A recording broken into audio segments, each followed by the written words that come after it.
Please welcome the man who helped lead your victory in the U.S. Senate, Senator Byron Dorgan.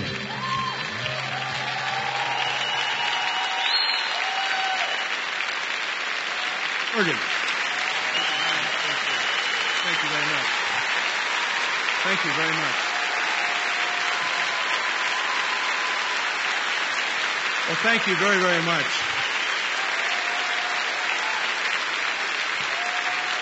Thank you so much. I'm a little overdressed tonight. I've been traveling all day in North Dakota, and I saw on the internet that there was a sinister group of people meeting in Minneapolis, Minnesota, for the purpose of taking back their government. And I thought, that's where I want to be. You know, it's a kind of a dangerous thing, isn't it? This people power, kind of a dangerous thing to the interests that sort of have things going their way. So I'm really pleased to be here. Jonathan didn't mention that I come from a ranching town of about 300 people. We raised cattle and horses. I graduated in a high school senior class of 9 and was in the top 5. And you laugh, but my parents were proud, and it qualified me to run for the United States Senate. And so here I are. Let me tell you, this quilt work of democracy is really interesting, but it needs nourishment and refreshment from time to time, and we have so many issues, it's unbelievable. The war, health care, energy, gas and oil prices, terrorism, unemployment, the list is endless. But I want to talk to you tonight about the media. What do we know? What do we know about all of these things, and how do we know it? Who tells us? You know, we're a country of about 300 million people, and we get our information every single day from, quote, the media, unquote. So what is it? Newspapers, radio, television, cable, in most cases owned by big interests that have nothing to do or no connection to the local area. That's a fact. And it seems to me, irrefutable that most of what we see, hear, and read every day in this country is increasingly controlled and determined by about 6 major corporations in this country. And that's something we have to change. Some might say, well, so what? So what? Well, they say there are more internet sites, there's hundreds of cable channels, so what?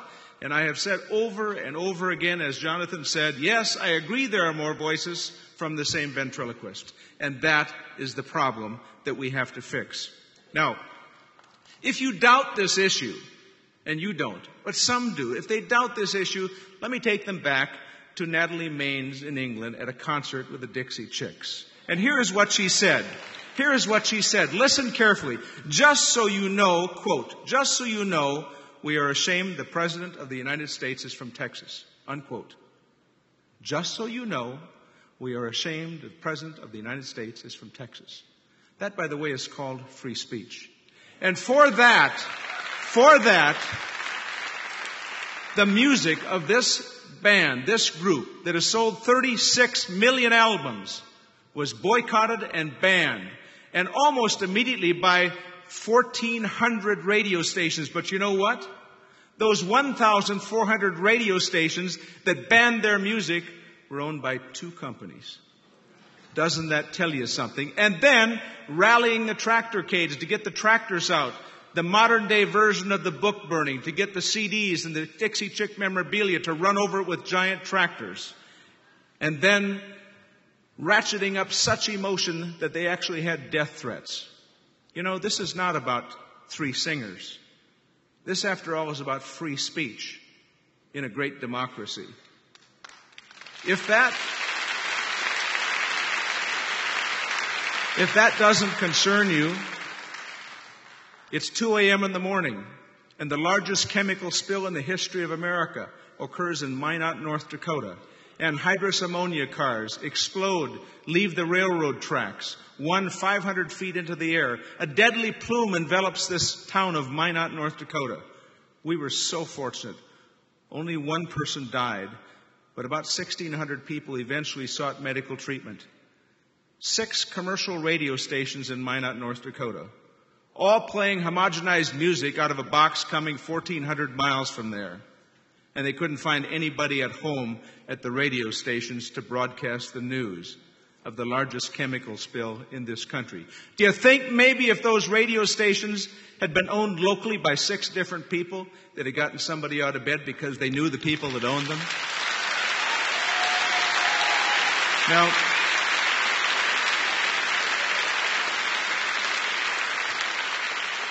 there was a time when it was different, very different.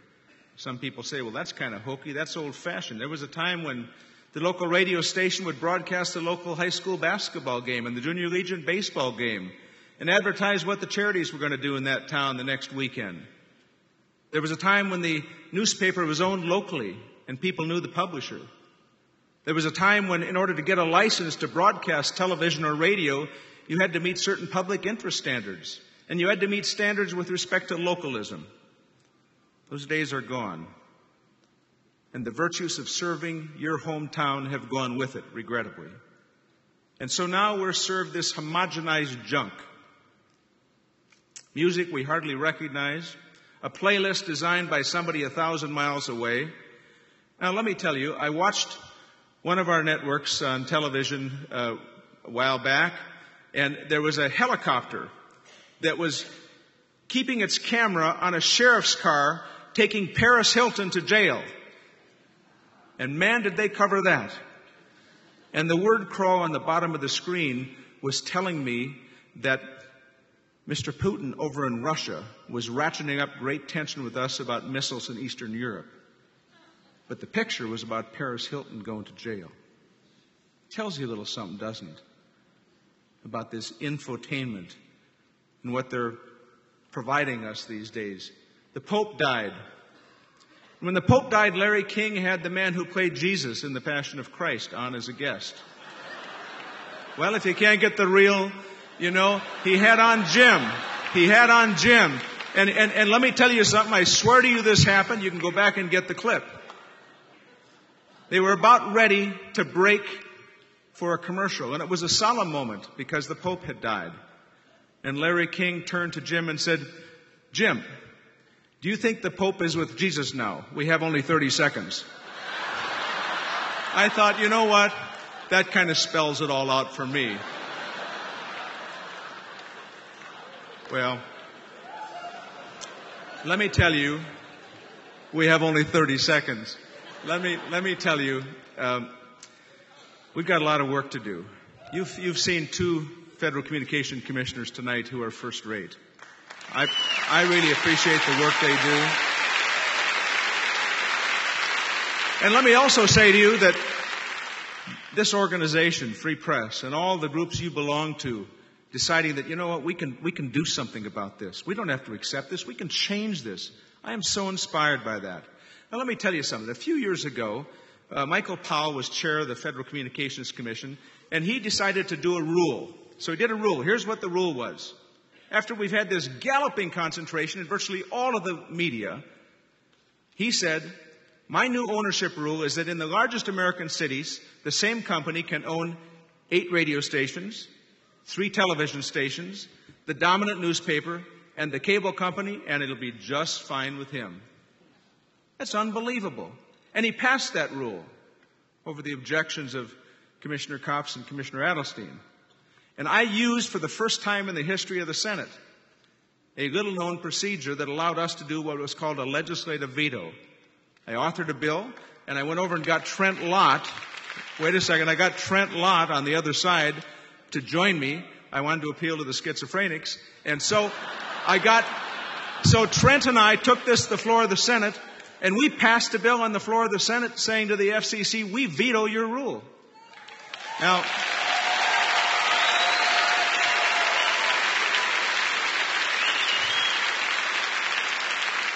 Federal Communications Commission did the same thing over the objection of the 2 commissioners you've heard tonight just months ago. And I took the same approach in the United States Senate, and I'm proud to tell you, once again, the United States Senate has said to the FCC, we veto your rule. Now,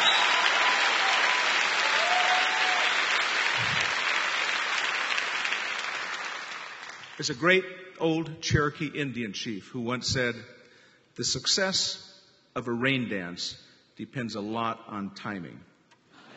Well, you know, that is a wise old chief. Timing is everything. And this is a time to take these issues on. First of all, this issue of media concentration. Let's take it on. Let's restore ownership limits. Let's just not fight against bad things. Let's return policy to good things. Let's fight for new ownership limits that cares about diversity, about localism, that cares about public interest for a change. We can do all of that. Wouldn't it be radical if we said, you've got to have a newsroom? You want to run a radio station, you've got to have a newsroom. You have to care about the public interest. That's not radical. That's where we ought to restore ownership rules. We can do this. We can demand of Congress that this happen. Now, with due respect to Tim, who talked about net neutrality, I have been the leader in the Senate on net neutrality, and I'm proud to do it. The only time we've had a vote on it, we had a 10-10 tie vote in the Commerce Committee. But I call it internet freedom, and I do that because I think we talk like twits. I honestly do. Now look at the other side. Just look at the other side. You know, President Bush wants to cut down trees. He calls it healthy forests. He wants to pollute the air. He calls it clear skies. What do? We say, well, we've got a plan called net neutrality. Or we've got a plan on energy where renewable portfolio standard. You got to put 15% of your electric energy has to be renewable. So renewable portfolio standard, right? We need to come up with better language. I'm sorry. We really do.